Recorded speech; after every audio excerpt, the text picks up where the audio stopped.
Everyone, operation theatre and anaesthesia technology മീഡിയയിലെ പുതിയൊരു വീഡിയോയിലേക്ക് എല്ലാവർക്കും വെൽക്കം. അപ്പോൾ ഇന്നത്തെ നമ്മുടെ ടോപ്പിക് എന്ന് പറയുന്നത് റിക്വസ്റ്റഡ് വീഡിയോ ആണ്, ഡിഫിക്കൽട്ട് ഇൻറ്റുബേഷൻ ചാർട്ട്. അപ്പോൾ അതിൽ എന്തൊക്കെയാണ് വരുന്നത്, അതിൽ നമ്മൾ എന്തൊക്കെയാണ് ശ്രദ്ധിക്കേണ്ടത് എന്നുള്ളതിനെ പറ്റിയിട്ടുള്ള ഫുൾ കാര്യങ്ങൾ ഈ വീഡിയോയിലൂടെ പറയുന്നുണ്ടായിരിക്കും. അപ്പോൾ സ്കിപ്പ് ചെയ്യാതെ കണ്ടു നോക്കാം കേട്ടോ. അപ്പോൾ നമുക്ക് വീഡിയോയിലേക്ക് പോകാം. ഡിഫിക്കൽട്ട് ഇൻറ്റുബേഷൻ ചാർട്ട് ഇത് രണ്ടായിട്ട് ഡിവൈഡ് ചെയ്തിട്ടുണ്ട്. ഡിഫിക്കൽട്ട് ഇൻറ്റുബേഷൻ ഫസ്റ്റ് വൺ എന്ന് പറയുന്നത് ആൻറ്റിസിപ്പേറ്റഡും സെക്കൻഡ് വൺ എന്ന് പറയുന്നത് അൺആൻറ്റിസിപ്പേറ്റഡും. ആൻറ്റിസിപ്പേറ്റഡ് എന്ന് പറയുന്നത് മാനേജ് വിത്ത് എവേക്ക് ഇൻറ്റുബേഷൻ. പേഷ്യൻ്റ് എവേക്ക് ആയിരിക്കുമ്പോൾ തന്നെ നമുക്ക് ഇൻറ്റുബേറ്റ് ചെയ്യാൻ പറ്റുന്ന കണ്ടീഷനെയാണ് ആൻറ്റിസിപ്പേറ്റഡ് എന്ന് പറയുന്നത്. അതായത് റിസ്ക് കുറഞ്ഞ കണ്ടീഷനെ. അതായത് എവേക്ക് പേഷ്യൻ്റ് എന്ന് പറയുമ്പോൾ നമ്മൾ എലക്റ്റീവ് സർജറി പേഷ്യൻറ്റിനെ എവേക്ക് ആയിട്ട്, അതായത് കോൺഷ്യസ് ആയിട്ട് കൊണ്ടുവരുന്നു, നമ്മൾ പ്രീ മെഡിക്കേഷൻസ് കൊടുക്കുന്നു, ഇൻറ്റുബേറ്റ് ചെയ്യുന്നു, വേറെ റിസ്ക് ഒന്നും കാര്യങ്ങളും അതിനകത്ത് വരുന്നില്ല. അതിനെയാണ് ആൻറ്റിസിപ്പേറ്റഡ് എന്ന് പറയുന്നത്. ഇനി അൺആൻറ്റിസിപ്പേറ്റഡ് എന്താണെന്ന് നോക്കാം. ഇമ്മീഡിയറ്റ് കോൾ ഫോർ ഹെൽപ്പ്, എന്തായാലും ഹെൽപ്പിന് കോൾ ചെയ്യേണ്ടി വരുന്നതിനെയാണ് അൺആൻറ്റിസിപ്പേറ്റഡ് എന്ന് പറയുന്നത്. അത് നമുക്ക് രണ്ടായിട്ട് തരംതിരിക്കാം. ഒന്ന് മാസ്ക് വെന്റിലേഷൻ പോസിബിൾ എന്നും രണ്ടാമത്തത് മാസ്ക് വെന്റിലേഷൻ നോട്ട് പോസിബിൾ എന്നത്.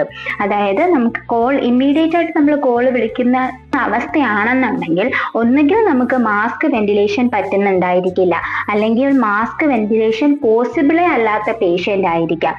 ചിലപ്പോൾ എന്താ പറയുക, ട്രക്കിയൽ ഇൻഫ്ലമേഷൻസ് ഉണ്ടായിരിക്കാം, ലാരിഞ്ചോ സ്പാസം ഉണ്ടായതായിരിക്കാം. എന്താണ് എന്നുള്ളത് നമ്മൾ ആ ടൈമിൽ നമുക്ക് ഡയഗ്നോസ് ചെയ്യാനായിട്ട് സാധിക്കുകയുള്ളൂ.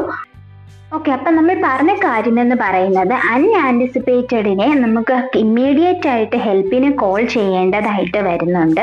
അതിനെ ഇനി രണ്ടായി തരം തിരിച്ചിട്ടുണ്ട്. മാസ്ക് വെന്റിലേഷൻ പോസിബിൾ ആയിട്ടുള്ള കണ്ടീഷനും മാസ്ക് വെന്റിലേഷൻ നോട്ട് പോസിബിൾ ആയിട്ടുള്ള കണ്ടീഷനും. അതിൽ മാസ്ക് വെന്റിലേഷൻ പോസിബിൾ ആയിട്ടുള്ള കണ്ടീഷനിൽ നമുക്ക് ചെയ്യാൻ പറ്റുന്ന കാര്യം എന്തൊക്കെയാണെന്നുള്ളത് നോക്കാം. ഫസ്റ്റ് വൺ എന്ന് പറയുന്നത് റിട്രൈ ഇൻറ്റുബേഷൻ. ഇൻറ്റുബേഷൻ റീട്രൈ ആയിട്ട് ചെയ്യുക with change in head and neck position. ഹെഡിൻ്റെയും നെക്കിൻ്റെയും പൊസിഷൻസ് ചേഞ്ച് ചെയ്തുകൊണ്ട്, എക്സ്റ്റേണൽ ലാരിഞ്ചിയൽ മാനിപ്പുലേഷൻസ് ചെയ്തുകൊണ്ട്, അല്ലെങ്കിൽ ബുജി ഉപയോഗിച്ചുകൊണ്ട് റീ ഇൻറ്റുബേറ്റ് ചെയ്യാനായിട്ട് നമ്മൾ മാക്സിമം ശ്രമിക്കുക. ഇനി നമുക്ക് അത് പറ്റിയില്ല എന്നുണ്ടെങ്കിൽ, ഇതാണ് നമ്മുടെ പ്ലാൻ എ എന്ന് പറയുന്നത്. നമുക്ക് പ്ലാൻ എ പറ്റിയില്ല എന്നുണ്ടെങ്കിൽ നമുക്ക് പ്ലാൻ ബി ഉണ്ട്. അതായത് നമുക്ക് ഇപ്പോൾ മാസ്ക് വെന്റിലേഷൻ പോസിബിളിനകത്ത് നമുക്ക് ഇതൊന്നും പറ്റിയില്ല എന്നുണ്ടെങ്കിൽ അത് സക്സസ്ഫുൾ ആയിട്ടും അൺസക്സസ്ഫുൾ ആയിട്ടും രണ്ടായിട്ട് ഡിവൈഡ് ചെയ്തിട്ടുണ്ട്.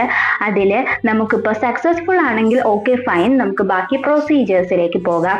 ഇനി അൺസക്സസ്ഫുൾ ആണെങ്കിലാണ് നമ്മുടെ പ്ലാൻ എ മാറ്റി നമ്മൾ പ്ലാൻ ബിയിലേക്ക് പോകുന്നത്. അതിൽ പ്ലാൻ ബി ആയിട്ട് പറയുന്നത് LMA ഉപയോഗിച്ച് പേഷ്യൻറ്റിനെ വെന്റിലേറ്റ് ചെയ്യുക, അല്ലെങ്കിൽ ILMA ഇൻറ്റുബേറ്റിംഗ് LMA ഉപയോഗിച്ച്, ലാരിഞ്ചൽ മാസ്ക് എയർവേ ഉപയോഗിച്ച് പേഷ്യൻറ്റിനെ വെന്റിലേറ്റ് ചെയ്യാൻ വേണ്ടിയിട്ട് നോക്കുക. ഇതാണ് നമ്മുടെ പ്ലാൻ ബി എന്ന് പറയുന്നത്. ഇനി നമുക്ക് ഈ LMA അല്ലെങ്കിൽ ILMA ഇത് രണ്ടും പിന്നെയും ക്ലാസിഫൈ ചെയ്യുന്നുണ്ട്. സക്സസ്ഫുൾ ആകുന്നുണ്ടോ അൺസക്സസ്ഫുൾ ആകുന്നുണ്ടോ എന്നുള്ളത് നോക്കിക്കൊണ്ട്. ഇപ്പോൾ അത് സക്സസ്ഫുൾ ആണെങ്കിൽ ഓക്കെ, നമ്മുടെ പ്ലാൻ ബി സക്സസ്ഫുൾ ആയി, ബാക്കി ഫർദർ പ്രൊസീജിയേഴ്സിലേക്ക് നമുക്ക് പോകാം. ഇനി അത് സക്സസ്ഫുൾ അല്ല, അൺസക്സസ്ഫുൾ ആണ് എന്നുണ്ടെങ്കിൽ നമുക്ക് അടുത്ത പ്ലാൻ സിയിലേക്ക് പോകാം. ഓക്കെ, ഫസ്റ്റ് വൺ എന്ന് പറയുന്നത് revert mask ventilation. Mask ventilation revert ചെയ്യുക, പോസ്റ്റ്പോൺ സർജറി. ഓക്കെ, പോസ്റ്റ്പോണ്ട് ചെയ്യുക സർജറി, അപ്പോൾ തന്നെ പോസ്റ്റ്പോണ്ട് ചെയ്യുക. മാക്സിമം നമ്മൾ പേഷ്യൻസിൻ്റെ എന്താ പറയാ സേഫ്റ്റിയാണ് നോക്കുന്നത്. അപ്പോൾ ഇതൊക്കെയാണ് മാസ്ക് വെന്റിലേഷൻ പോസിബിൾ ആകുന്നുണ്ട് എന്നുണ്ടെങ്കിൽ നമുക്ക് ചെയ്യാൻ പറ്റുന്ന ഡിഫിക്കൽട്ട് ഇൻറ്റുബേഷൻ ചാർട്ടിനകത്ത് വരുന്ന കാര്യങ്ങൾ. ഞാൻ പറഞ്ഞ കാര്യങ്ങൾ മനസ്സിലായെന്ന് വിശ്വസിക്കുന്നു. മനസ്സിലായിട്ടില്ലെങ്കിൽ കമന്റ് സെക്ഷനിൽ ചോദിക്കാവുന്നതാണ്. ഒന്നുകൂടി അത് ക്ലിയർ ചെയ്ത് തരാൻ ശ്രമിക്കുന്നതായിരിക്കും കേട്ടോ. ഇനി നമുക്ക് പറയാനുള്ളത് മാസ്ക് വെന്റിലേഷൻ നോട്ട് പോസിബിൾ ആയിട്ടുള്ള കണ്ടീഷൻ. അതായത് നമ്മൾ പ്ലാൻ എ പറഞ്ഞു, പ്ലാൻ ബി പറഞ്ഞു, പ്ലാൻ സി പറഞ്ഞു, ഇനി നമ്മൾ പ്ലാൻ ഡിയിലേക്ക് പോവുകയാണ്. അതായത് മാസ്ക് വെന്റിലേഷൻ നമുക്ക് ഒട്ടും പോസിബിൾ ആകുന്നില്ല, ഇനി എന്ത് ചെയ്യും എന്നതിലേക്കാണ് നമ്മൾ പോകുന്നത്. ഫസ്റ്റ് വൺ എന്ന് പറയുന്നത് retry mask ventilation with both hand and maximum neck extension and jaw thrust. Mask ventilation retry ചെയ്തുകൊണ്ടേയിരിക്കുക, അതായത് യൂസിങ് ബോത്ത് ഹാൻഡ്, രണ്ട് ഹാൻഡ് ഉപയോഗിച്ചുകൊണ്ട്. അപ്പോൾ നമുക്ക് വെന്റിലേറ്റ് ചെയ്യാൻ മറ്റൊരാളുടെ ഹെൽപ്പ് വേണ്ടി വരും, അതായത് റിസർവോയർ ബാഗ് മറ്റൊരാളുടെ കയ്യിലായിരിക്കും. നമ്മൾ മാസ്ക് ആരാണ് ഹോൾഡ് ചെയ്യുന്നത്, അവർ രണ്ട് കൈ ഉപയോഗിച്ച് മാസ്കിനെ ഹോൾഡ് ചെയ്ത് കറക്റ്റ് നെക്ക് എക്സ്റ്റൻഷൻ കൊടുത്തുകൊണ്ട്, ജോ ത്രസ്റ്റ് കൊടുത്തുകൊണ്ട് മാസ്ക് വെന്റിലേറ്റ് ചെയ്യാൻ ശ്രമിക്കുക. ഇത് നമുക്ക് രണ്ടായിട്ട് തിരിക്കാം, സക്സസ്ഫുൾ എന്നും അൺസക്സസ്ഫുൾ എന്നും. അതായത് സക്സസ്ഫുൾ ആകുന്നെങ്കിൽ ഓക്കെ, ബാക്കി നമുക്ക് ഇൻറ്റുബേഷനും കാര്യങ്ങളിലേക്കും പോകാം. ഇനി അൺസക്സസ്ഫുൾ ആകുന്നത് എന്നുണ്ടെങ്കിൽ നമുക്ക് ചെയ്യാൻ പറ്റുന്ന നെക്സ്റ്റ് സ്റ്റെപ്പ് എന്ന് പറയുന്നത് ക്രിക്കോ തൈറോയിഡോട്ടമി ആണ്, അല്ലെങ്കിൽ change to tracheostomy at the earliest or cancel case പറ്റുന്നതാണ്. നമുക്ക് വേറെ ഒന്നും ചെയ്യാൻ മാർഗമില്ല എന്നുണ്ടെങ്കിൽ ക്രിക്കോ തൈറോയിഡോട്ടമി അല്ലെങ്കിൽ ട്രാക്കിയോസ്റ്റോമി ചെയ്യുക. അല്ലെങ്കിൽ ഇപ്പോൾ നമുക്ക് ആ പേഷ്യന്റിന് വേറൊരു പ്രശ്നവും ആ സമയത്ത് ഉണ്ടാകില്ല എന്ന് ഉറപ്പുണ്ടെങ്കിൽ നമുക്ക് ആ കേസ് ക്യാൻസൽ ചെയ്യാവുന്നതാണ്. ഇത്രയുമാണ് ഡിഫിക്കൽട്ട് ഇൻറ്റുബേഷൻ കാർട്ടിൽ വരുന്നത്. ഇതിൽ എന്തെങ്കിലും ഡൗട്ട്സ് ഉണ്ടെങ്കിൽ നിങ്ങൾക്ക് ചോദിക്കാവുന്നതാണ്. വളരെ സിമ്പിൾ ആയിട്ടുള്ള ഒരു ടോപ്പിക് ആയിരുന്നു. നമ്മുടെ ടെക്സ്റ്റിൽ ഇതുപോലെ തന്നെ ഡയഗ്രാം വരച്ച് കൊടുത്തിട്ടുണ്ട്.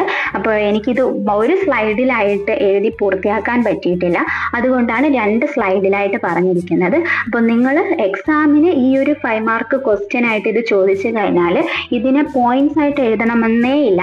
നിങ്ങൾ ഇതുപോലെ തന്നെ ക്ലാസിഫിക്കേഷൻ ചെയ്ത് ഓരോന്നും സ്റ്റെപ്പ് 1 എന്നും പ്ലാൻ ABC അങ്ങനെ ഇതുപോലെ തന്നെ എഴുതിയാൽ മതി. നിങ്ങൾക്ക് എന്തായാലും മാർക്ക് കിട്ടുന്നതായിരിക്കും. പിന്നെ നിങ്ങൾക്ക് പഠിപ്പിച്ചതിൽ നിന്നും എക്സ്ട്രാ പോയിന്റ്സ് എന്തെങ്കിലും ഉണ്ടെങ്കിൽ അതും നിങ്ങൾക്ക് എഴുതി ചേർക്കാവുന്നതാണ്. വലിയ കോംപ്ലിക്കേറ്റഡ് ആയിട്ടുള്ള ഒരു ടോപ്പിക് അല്ല ഇത്. ഇതിൽ എന്തെങ്കിലും ഡൗട്ട്സ് ഉണ്ടെങ്കിൽ നിങ്ങൾക്ക് കമന്റ് സെക്ഷനിൽ ചോദിക്കാവുന്നതാണ്. അപ്പോൾ താങ്ക്സ് ഫോർ വാച്ചിങ്. ഞാൻ പറഞ്ഞ കാര്യങ്ങൾ മനസ്സിലായിട്ടുണ്ടെങ്കിൽ ഒന്ന് ലൈക്ക് ചെയ്യുക. അതോടൊപ്പം ഈ സബ്ജക്ട് പഠിക്കുന്ന സ്റ്റുഡൻസിലേക്ക് ഇതൊന്ന് ഷെയർ ചെയ്ത് കൊടുക്കുക, സബ്സ്ക്രൈബ് കൂടെ ചെയ്യാം കേട്ടോ. ഇനി എന്തെങ്കിലും ടോപ്പിക്സ് നിങ്ങൾക്ക് വേണമെന്നുണ്ടെങ്കിൽ അതുകൂടി ഒന്ന് കമന്റ് സെക്ഷനിൽ പറയുക. ഇനി മറ്റൊരു വീഡിയോ ആയിട്ട് നമുക്ക് ഉടനെ തന്നെ കാണാം. അതുവരേക്കും ഓക്കെ, ബൈ, താങ്ക് യു.